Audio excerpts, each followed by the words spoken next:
Hi everyone, David Aragona here, taking a look at one of the graded stakes at Keeneland on Saturday, race 9. It is the grade 3 Ben Ally Stakes, going the mile and a 3/16 distance on the dirt course for older horses. 7 runners signed on for this race, and we'll throw up the field. The morning line favorite is the number 4, Skippy Longstocking, pegged at 7-5. No surprise there, he's coming off a victory last time out at Tampa at this same grade 3 level. A decisive victory that day with a nice speed figure, so makes sense that he's the favorite in this race. But I don't think it's all about Skippy Longstocking. There are cases to be made for some others in here. Some runners getting class relief after facing better rivals in recent starts this past winter. So definitely a lot to go through in this 7-horse field. Before we get to the main contenders, let's take a look at the Timeform US pace projector for this race. And the number 2 Trademark shown on the early lead, and I'm fine with that. He's a horse that does possess plenty of early speed. I wonder if we'll see the number 3 Call Me Fast challenge for the front end in the early going.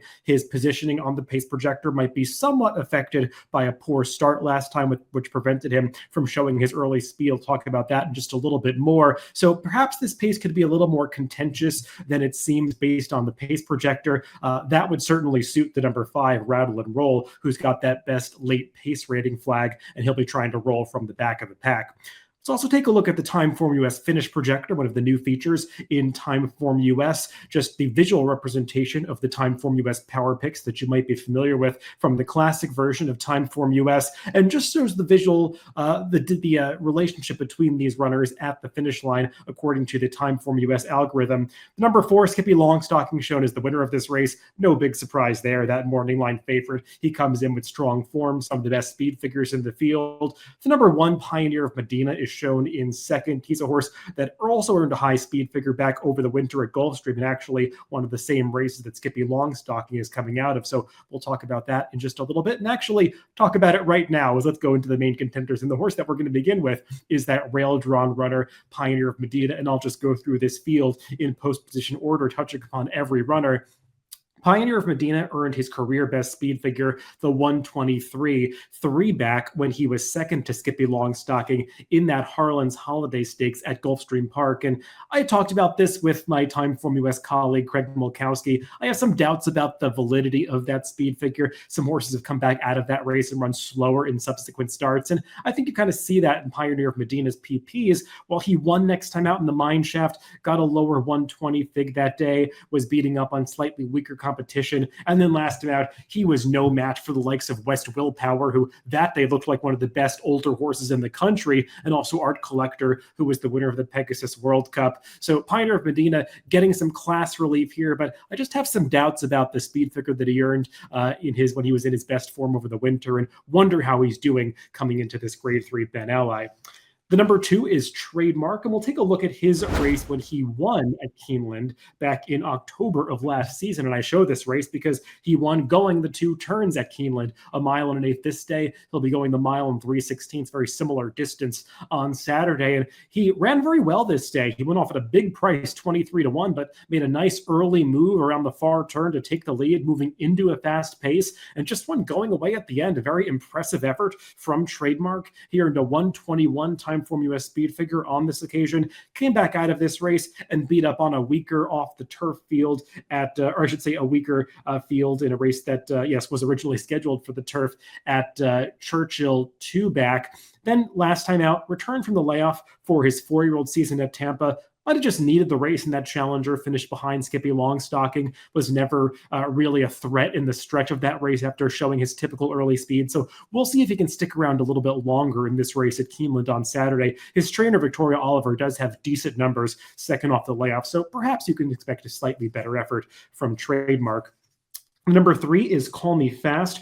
Let's go 2 back in his past performances to take a look at his optional claiming win at Oaklawn. And I thought he put in a pretty game effort this day. That's him on the inside into the stretch, and he's going to battle back against that horse who briefly poked his head in front to the outside. And he's on his left lead, but still finding more down to the rail. And he's going to win this race by about a half length in the end, earning a solid 119 Timeform US speed figure for this effort. That number puts him in the mix here. He came back last time and was disappointing in the Essex Stakes, but a couple of things.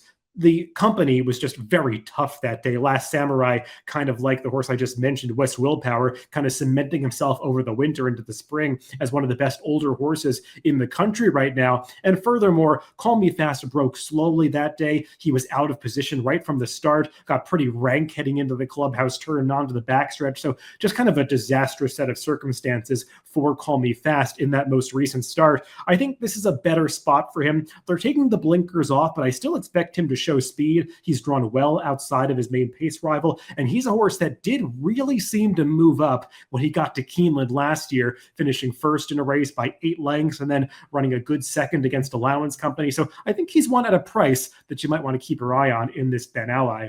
The number 4 is Skippy Longstocking. Let's take a look at his last victory, that Challenger Stakes that I've already mentioned. This is a race that Trademark is also coming out of. Trademark's the one in the red cap, but that's Skippy Longstocking highlighted there, taking over in the middle of the racetrack. And he's going to go on to win this race by about 3.5 lengths in the end, getting a solid 121 time form US speed figure. But kind of like I talked about, he got his highest ever number in that Harlan's Holiday 3-back, and he's another one that hasn't really run back to it. You could see he got a 120 that day, has regressed slightly in 2 subsequent starts, and I thought he was beating up on a slightly weaker field last time at Tampa, especially once you consider that today's rival Trademark did not put forth his best effort that day. So I think this is a slight move up in class for Skippy Longstocking, and he's just a horse that I don't always view as that reliable. He tends to do his best running when he's facing weaker competition, and some might say he's in that kind of race here, but I think this race came up a bit tougher than it might appear at first glance. So I just don't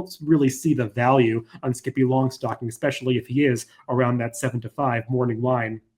The number 5 is Rattle and Roll, and he is another 4-year-old in this race who competed over the winter, came back off the layoff last time in the New Orleans Classic at Fairgrounds and ran into that monster West Willpower who nobody could get close to that day. But I did think that Rattle and Roll put in a nice late run to get up for 4th, earned a solid 121 time from US speed figure, kind of nearly matching the top number that he had earned when he was winning the Oklahoma Derby last year. So a solid start to the campaign for this horse. The problem with Rattle and Roll is that he does need pace to close into, and it remains to be seen how much of that he's going to get here. He really is one of those one-run closers. And furthermore, I looked up a stat in DRF Formulator for trainer Ken McPeak, and he just does not have good numbers with horses switching off Lasix in stakes races. It's the opposite story when they're getting Lasix, but when they come off Lasix in these stakes races, it's often a problem. And Rattle and Roll, you can kind of see it in his PPs. His 2 most recent victories were earned with Lasix. Now coming off it, Ken McPeak 2 for 47, 4%, just a 25-cent ROI there. So maybe a reason to view Rattle and Roll with a little bit of skepticism, though he does have some nice form coming into this race. The number 6 is Happy American, another horse coming out of that New Orleans Classic at Fairgrounds back in March. And he was moving up on the far turn like he might have a say on the outcome, really moving sweetly under James Graham, but then just basically flattened out once they got into the stretch, not able to finish off that race. Again, facing tougher company, West Willpower and Art Collector, but still would have liked to see Happy American finish off that race with the same power that a horse like Rattle and Roll did, who just mowed him down in the stretch to get up for 4th. Happy American was in great form in December and January. Just feels like he's gone the wrong way recently. He's a runner that sometimes does do his best running at Fairgrounds, so we'll see if he can rebound moving over to Keeneland. I'm a little skeptical given the pace scenario of this race. Finally, the last horse to take a look at is the number 7 Tawny Port, another horse that's coming out of a tougher spot. That was the case last time when he was competing in that Essex Stakes, the same race that Call Me Fast is coming out of, but I thought Tawny Port put in a more competitive effort. He was out the back door early along with Call Me Fast, just not having a whole lot of early speed that day, but he was moving up in spots around the far turn, and once you got him out to the center of the racetrack in mid-stretch, I thought this horse was putting in a decent late rally and was actually finishing fastest of all across the wire, just kind of ran out of ground in that mile and the 16th affair.